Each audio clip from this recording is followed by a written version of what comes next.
এক ছিল ছোট্ট এক গ্রাম। সেই গ্রামে একটা খুবই দুষ্টু কাক থাকতো। কাকটা মানুষের কথা নকল করতে পারত। গ্রামের লোকেরা যখন বলতো আরে পানি আনো, কাকও সঙ্গে সঙ্গে ডাকতো আরে পানি আনো, আরে পানি আনো। গ্রামবাসী হেসে গড়িয়ে পড়তো।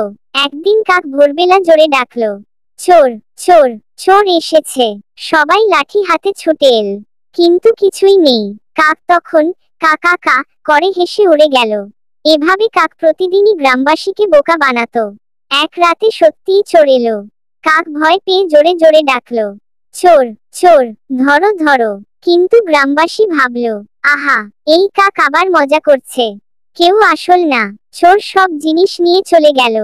পরের দিন কাক দুঃখ করে বলল, হায় হায়, এত মজা করতে গিয়ে আজ সত্যি বিপদে কেউ বিশ্বাস করলো না। তারপর থেকে কাক প্রতিজ্ঞা করলো, মিথ্যে কথা আর মজা করে ডাকা যাবে না। ডানে ইশারা করা, উল্টো হাতের তর্জনী শিক্ষা। মিথ্যে কথা বেশি বললে মানুষ সত্যিও বিশ্বাস করে না।